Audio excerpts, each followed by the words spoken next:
Selamat datang di channel kami. Anda pasti pernah dengar berita yang rasanya terlalu indah untuk jadi nyata, kan? Awal tahun 2025 lalu, jagat teknologi Indonesia dikejutkan oleh pengumuman laba fantastis Bukalapak sebesar 2,9 triliun rupiah. Angka yang luar biasa. Apalagi kalau kita ingat betapa kerasnya persaingan di dunia e-commerce. Tapi, sebelum kita ikut merayakan, mari kita bedah lebih dalam. Dari mana sebenarnya datangnya laba triliunan ini? Apa benar bisnis Bukalapak sudah sesukses itu? Untuk mengerti semua ini, kita harus mundur sedikit ke momen krusial Bukalapak. Awal tahun 2025 menjadi penanda berakhirnya sebuah era. Bukalapak secara resmi menghentikan bisnis e-commerce barang fisik mereka. Ya, Anda tidak salah dengar. Mereka berhenti menjual barang-barang yang biasa kita beli di platform online. Ini adalah keputusan yang sangat berani, tapi juga sangat rasional. Persaingan melawan raksasa seperti Shopee dan Tokopedia sudah sampai di titik bakar uang yang tidak sehat, menghabiskan modal besar tanpa ada jaminan keuntungan dalam waktu dekat. Jadi, Bukalapak memilih untuk mundur. Sebuah langkah strategis yang jarang sekali kita lihat dari perusahaan sebesar mereka. Setelah pivot besar ini, Bukalapak membangun identitas baru di atas beberapa pilar utama: gaming, mitra retail, digital, dan pengelolaan investasi. Ini adalah pertaruhan besar yang mengubah total model bisnis mereka dari platform yang melayani konsumen langsung atau B2C menjadi entitas yang lebih fokus pada bisnis ke bisnis atau B2B dan layanan digital yang lebih spesifik. Mereka tidak lagi berperang di medan pertempuran yang sama. Sekarang, mari kita kembali ke angka ajaib itu. Laba 2,9 triliun rupiah. Saat kita membedah laporan keuangannya, ada satu fakta yang sangat menonjol. Ternyata, 2,17 triliun rupiah dari total laba tersebut tidak berasal dari hasil penjualan produk atau layanan harian mereka. Angka sebesar itu justru datang dari keuntungan investasi saham. Lebih tepatnya, ini adalah efek dari kepemilikan saham mereka di Alobank. Bukalapak memegang 11,49% saham Alobank, dan pada periode tersebut, harga saham bank digital ini meroket tajam, naik lebih dari 111%. Kenaikan nilai aset inilah yang secara dramatis mendongkrak total laba Bukalapak di atas kertas. Istilah kerennya adalah unrealized gain, atau keuntungan yang belum direalisasikan. Artinya, laba ini masih berupa angka di atas kertas.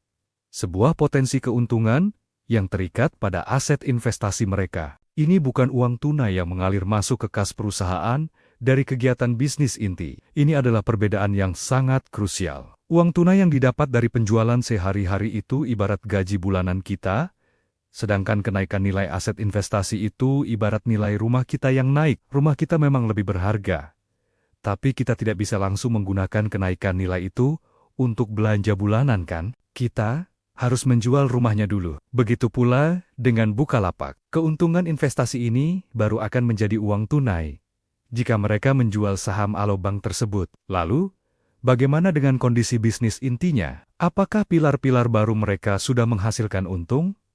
Mari kita lihat segmen gaming. Segmen ini memang menjadi mesin pertumbuhan pendapatan baru yang luar biasa. Pendapatannya melonjak 215% dan menyumbang angka fantastis 3,8 triliun rupiah. Ini menunjukkan volume transaksi yang sangat besar. Tapi, volume besar tidak selalu berarti profit besar. Saat kita singkirkan komponen laba investasi yang sifatnya sangat fluktuatif, kita akan melihat gambaran yang lebih jujur tentang kesehatan operasional Bukalapak. Ternyata, adjusted EBIT mereka atau laba sebelum bunga dan pajak yang disesuaikan masih negatif sekitar 1 miliar rupiah. Ini adalah sinyal yang sangat jelas. Secara operasional, bisnis inti mereka, meskipun tumbuh pesat di sektor gaming, ternyata belum mencapai titik impas yang stabil dan berkelanjutan. Masalah lainnya adalah margin keuntungan di segmen gaming ini ternyata sangat tipis. Artinya, dari setiap transaksi yang terjadi, keuntungan yang didapat Bukalapak sangat kecil. Ini membuat sektor gaming sulit untuk menjadi tulang punggung profitabilitas jangka panjang. Kecuali mereka bisa menemukan strategi monetisasi yang lebih cerdas dan efisien di masa depan. Kondisi ini membawa kita pada satu kesimpulan penting. Kinerja keuangan Bukalapak ke depan akan sangat fluktuatif, selama mereka masih terlalu bergantung pada pergerakan harga saham di pasar modal. Keuntungan mereka bisa meroket dalam satu kuartal, tapi juga bisa anjlok di kuartal berikutnya jika harga saham investasinya turun. Ini seperti membangun rumah di atas fondasi yang terus bergerak. Tantangan terbesar bagi Bukalapak sekarang adalah membuktikan bahwa pivot strategis mereka bukan hanya sekadar strategi untuk bertahan hidup, tapi benar-benar sebuah fondasi untuk profitabilitas yang solid di masa depan. Mereka harus menunjukkan bahwa layanan B2B mereka, seperti manajemen stok untuk para mitra warung dan layanan pembiayaan mikro pada segmen mitra retail, bisa menghasilkan keuntungan operasional yang stabil dan bisa diandalkan dari kuartal ke kuartal. Dana hasil IPO yang mereka miliki, idealnya, harus digunakan untuk menumbuhkan bisnis inti ini secara organik, bukan hanya diputar sebagai bantalan finansial di instrumen investasi. Inilah fungsi strategis dari dana segar tersebut untuk mencapai keberlanjutan bisnis jangka panjang, bukan sekadar mencari keuntungan jangka pendek di pasar saham. Kasus Bukalapak ini memberikan setidaknya 3 pelajaran berharga bagi kita semua, baik sebagai investor, pebisnis, atau sekadar pengamat. Pelajaran pertama, mundur dari pertarungan yang tidak menguntungkan adalah sebuah strategi yang cerdas. Ini menunjukkan kedewasaan sebuah perusahaan, keberanian untuk mengakui bahwa sebuah medan perang tidak layak lagi untuk diperjuangkan, dan kemauan untuk mencari peluang baru di tempat lain. Pelajaran kedua, adaptasi strategis dan kemampuan untuk mengubah arah bisnis secara radikal adalah kunci kelangsungan hidup di tengah zaman yang terus berubah. Dunia bisnis bergerak sangat cepat, dan perusahaan yang kaku dan enggan berubah pasti akan tertinggal. Dan pelajaran yang paling penting, kita harus selalu mempertanyakan kualitas laba. Laba besar yang terpampang di berita utama tidak selalu mencerminkan fondasi bisnis yang sudah kuat dan sehat. Kita harus selalu kritis dan melihat lebih dalam.